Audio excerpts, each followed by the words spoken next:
বেশ কিছু বছর ধরে আদিসপ্তগ্রামের বিবেকানন্দ আশ্রমের সঙ্গে আমি যুক্ত। এই আশ্রমের পরিবেশ আমাকে বেশ মুগ্ধ করে। এরকম সুন্দর গাছপালা দিয়ে ঘেরা, তারপর এই যে দাদার উপস্থিতি, আরও তো আছে এখানকার বাচ্চারা, এখানে যারা যুক্ত সেই সমস্ত মানুষদের সাথে কথা বলে আলাদা একটা পজিটিভ ভাইবস পাওয়া যায়। সেই জন্যে যখনই সময় সুযোগ পাই আমি এই আশ্রমে চলে আসি। আশ্রমটি হচ্ছে ব্যান্ডেল মানে হাওড়া বর্ধমান লাইনে আদিসপ্তগ্রাম স্টেশনের গায়েই অবস্থিত বিবেকানন্দ আশ্রম। চাইলে আপনারা যে কোনো দিন যে কোনো মানে আর কি সময় এসে এখানে উপস্থিত হতে পারেন, কিছুটা সময় এই বাচ্চাদের সাথে আশ্রমের পরিবেশে কাটিয়ে যেতে পারেন। আর সাধারণত রবিবার আসলেই সুবিধা হয়, কারণ বাচ্চারা তো স্কুলে যায়, তাহলে ওরাও সেদিনকে থাকবে। আর ছুটির দিন বা রবিবার দিন এলে সবার সঙ্গে আপনাদের দেখা হবে। আমি মাঝে মাঝে এই আশ্রমে এলে তার ভিডিও করি এবং আমার পেজের সেই ভিডিওকে আপলোড করি, যাতে আরও অনেকে এই আশ্রমটির কথা জানতে পারে।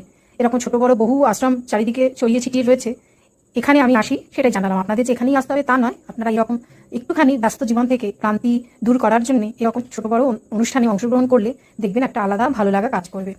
তো চলছে আশ্রমে ভাইফোঁটার অনুষ্ঠান, শুভ অনুষ্ঠান।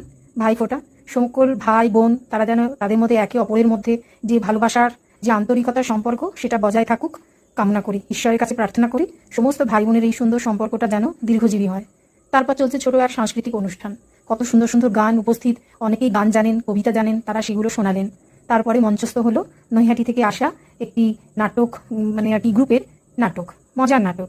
আমরা যারা এই দর্শক আসনে বসেছিলাম তারা প্রচণ্ড মজা পেয়েছি, দারুণ উপভোগ করেছি এদের এই নাটকটিকে। খানিকক্ষণ সেরকম চললো। আর এই আশ্রমের পক্ষ থেকে আজকে আমাদের সকলকে দুপুরবেলায় মানে ওই বাচ্চাদের সাথে খাওয়া দাওয়া করে যেতে বলা হয়েছে। সেই জন্যে আমরা এখান থেকে একদম দুপুরের খাবার খেয়েই বাড়িতে গেছি। খুব মজা করেছি। আজকের যে সময়টা আমরা এখানে কাটিয়েছি না, এত আনন্দ হয়েছে বলে বোঝাতে পারবো না। দৈনন্দিন জীবনের যে একঘেয়েমি, সেখান থেকে মুক্তি পাওয়ার জন্য এখানে এলেই আমার সেটা আর কি পুরো ম্যাজিকের মতন কাজ করে। খাওয়া দাওয়ার প্রস্তুতি চলছে, আমরা যারা উপস্থিত হয়েছিলাম সবাই আমরা বসে পড়েছি। আর একের পর এক সুস্বাদু খাবার আমাদেরকে আর কি দেওয়া হচ্ছে। অনেক কিছু আয়োজন করা হয়েছিল, ভাত, ডাল, বেগুনি, মাংস, পনির, তারপরে আপনার চাটনি, পাঁপড়, মিষ্টি, পায়েস, আরও কত কি। এত ভালো রান্না হয়েছে যে আমরা ভীষণ আনন্দ করে সবাই মিলে খুব মানে তৃপ্তি করে খাবারটা খেয়েছি। তারপরে দারুণ সময় কাটিয়ে এবার ফিরে যাব। স্বামীজির আদর্শে আমরা সকলেই উদ্বুদ্ধ হয়েছি এবং বাকি পথটাও আমরা সেভাবে কাটাবো এই প্রতিজ্ঞা করেই সামনের দিকে